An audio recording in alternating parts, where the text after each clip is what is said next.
أم خلقوا من غير شيء أم هم الخالقون أم خلقوا السماوات والأرض بل لا يوقنون أم عندهم خزائن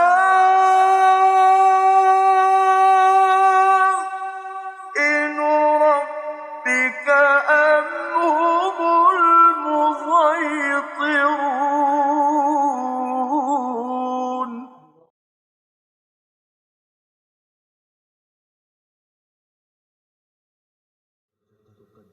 أعوذ بالله من الشيطان الرجيم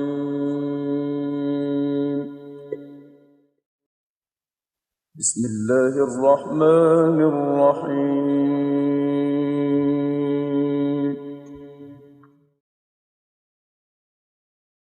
فذكر فما أنت بنعمة ربك بكاهن ولا مجنون أم يقولون شاعر نتربص به ريب المنون قل تربصوا فإني معكم من المتربصين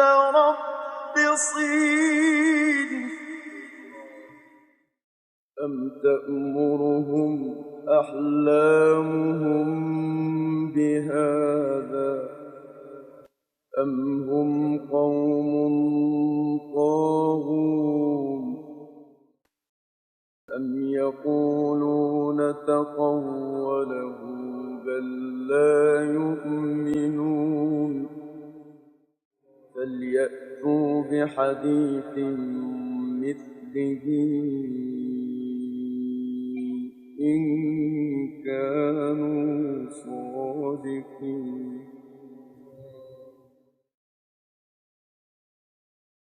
أم خلقوا من غير شيء أم هم الخالقون أم خلقوا السماوات والأرض بل لا يوقنون أم عندهم خزائن ربك أم هم المسيطرون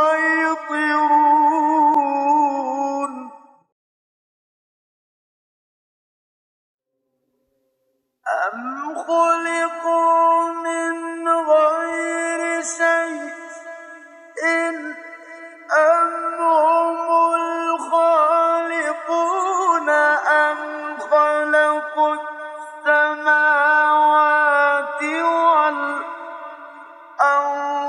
بل لا يوقنون أم عندهم خزائن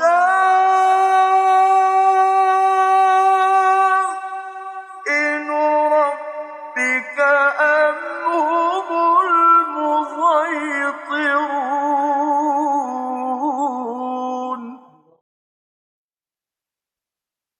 أم لهم سلم يستمعون فيه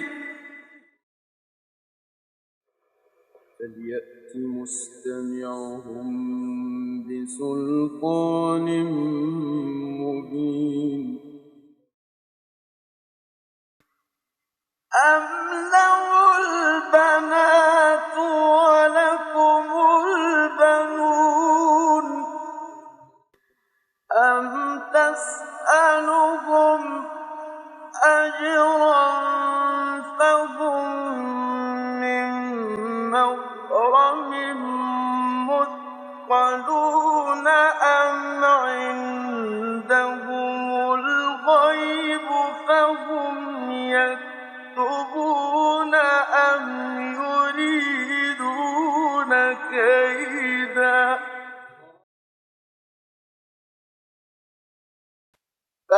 والذين كفروا هم المكيدون أم لهم إله غير الله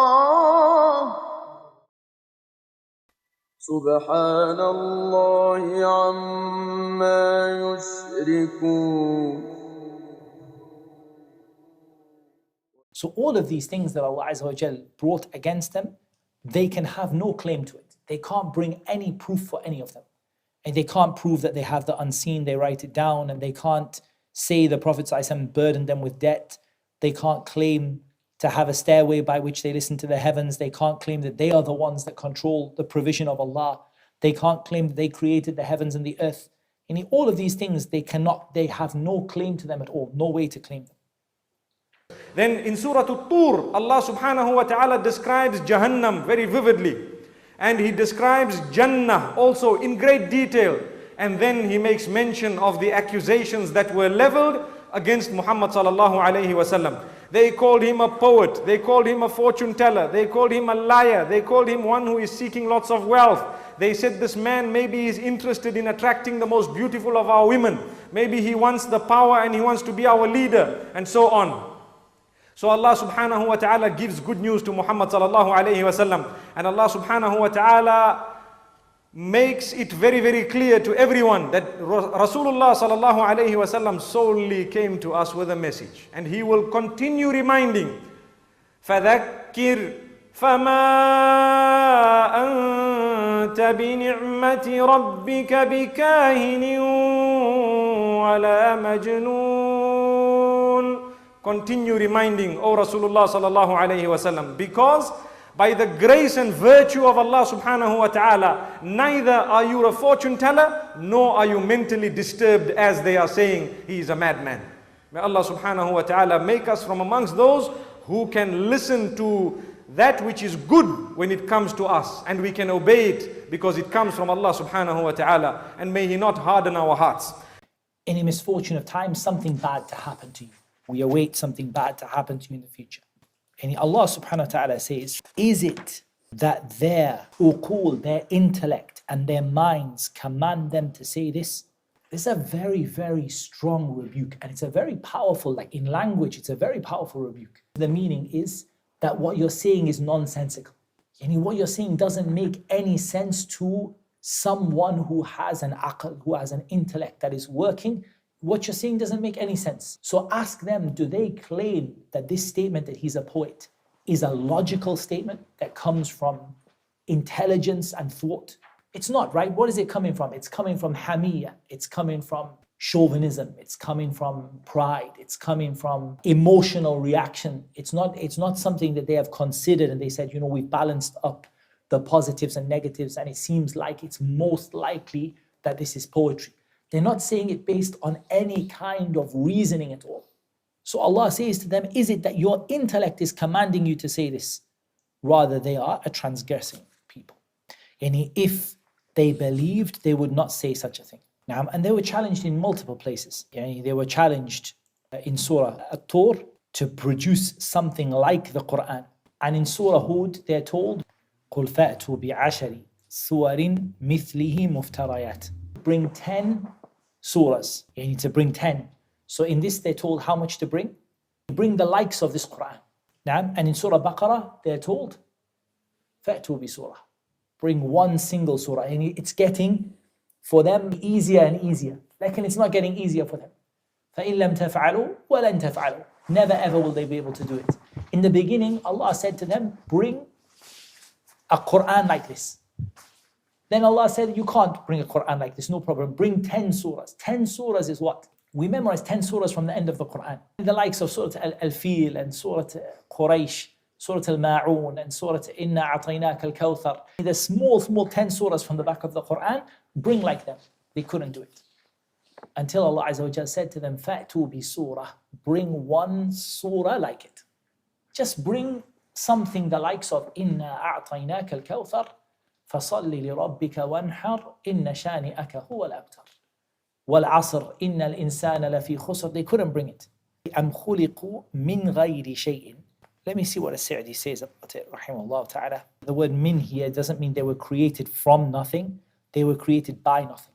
He said that there have to be one of three possibilities. Either خُلِقُوا مِنْ غَيْرِ شَيْءٍ, and they have no creator at all. Now, or they created themselves.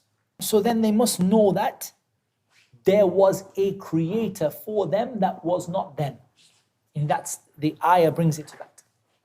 Either you came about from nothing, or did you create yourselves? And if you didn't come about from nothing, and you didn't come about from yourselves, you must have a creator which is not you. Now, who is that creator? Do you say that creator is an idol, a statue, a stone, a tree that created you? Or do you say that it is Allah subhanahu wa ta'ala who created you? I find these two ayat are very important in dealing with what we might call an example of al-adillatul aqliyah al-shar'iyyah, any evidences that are logical in nature but are approved of by the Qur'an. And the reason why we give such importance to this is many times we want to present a logical argument. For example, you're speaking to an atheist or an agnostic. You want to present a logical argument to them. You want to address them through logic. But you don't want to fall into what Jahm and Safwan and the likes of them fell into.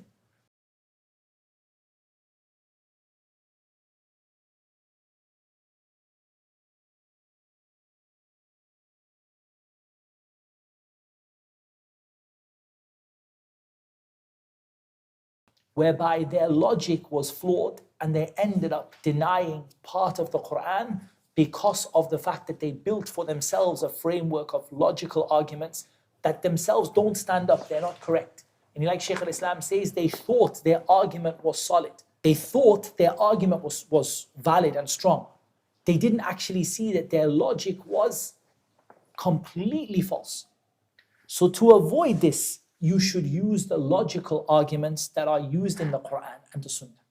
And don't go outside of it. Don't try to present your own framework of convincing someone logically that Islam is the truth, but use the ayat which speak in a way that is logical. أَمْ خُلِقُوا مِنْ غَيْرِ شَيْءٍ أَمْ هُمُ الْخَالِقُونَ أَمْ خَلَقُوا السَّمَاوَاتِ وَالْأَرْضِ بَلْ لَا يُوقِنُونَ. And also in this ayah, one thing I think is very important to think about is the statement of Allah Azza wa Jal, بَلْ لَا يُوقِنُونَ. And this is completely applicable to these people. Because whatever they say about the origins of mankind and the origins of the human race and the origins of the universe, none of it goes over the level of adhan. And even if you say to them, bring me all of your science and your evidences and your thoughts and your theories about how we came onto this earth, every single one of them is nothing more than a theory. Because the reality is, they never witnessed it happen. One of the things we took from the ayah is that the essence of science in reality is what you can observe and what you can repeat and what you can investigate based on in something which is tangible and able to be investigated. When you're talking about the origins of the universe, there reaches a certain point where you cannot investigate any further. All you will ever have is dhan, just a guess. That's it. For example, you can use your telescopes to see a little bit about how the universe is moving and the gases are moving and where maybe that energy, original energy came from. All of that. But there comes to a point where you cannot go any further. You are just going to guess. That's it. And that's why the answer which Allah Azza wa Jalla gives to them, بَلْ لَا يُوقِنُونَ. You people don't have yaqeen. What you have is dhan. And what this Qur'an brings you is yaqeen. And that is a very powerful argument for the one who understands it. That whatever you want to argue about, if you look at atheism today, any atheism is built around trying to find an alternative explanation for the existence of this world and the ayat of Allah that exist within it, and trying to explain them away in a way that removes the existence of Allah subhanahu wa ta'ala. But all that they bring is just dhann. It's not yaqeen. It doesn't compare to the standard of proof offered by the Qur'an. Even if it's claimed to be scientific in inverted commas. Even if they say this is science. But the end result is it's nothing more than a theory which you people have put forward. You don't have certainty about it.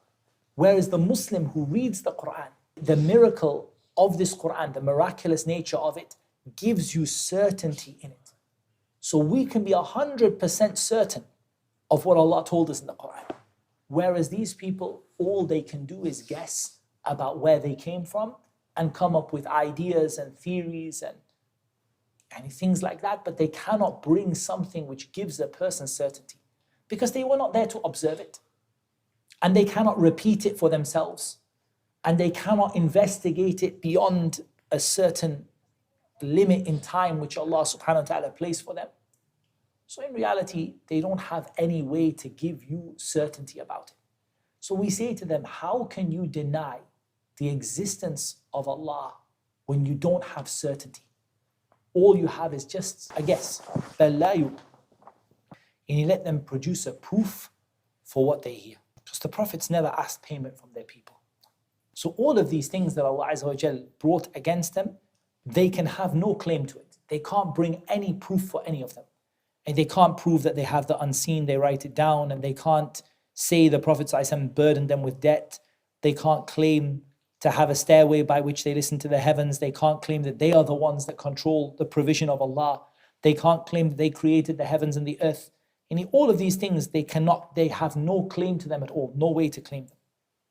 And they are the ones who the plan is being put against them. And Allah subhanahu wa ta'ala concluded the argument against them with the greatest impossibility. You could have said, they have a stairway, they hear from the heavens, but the most impossible of all is that you have an object of worship that deserves to be worshipped instead of Allah subhanahu wa ta'ala.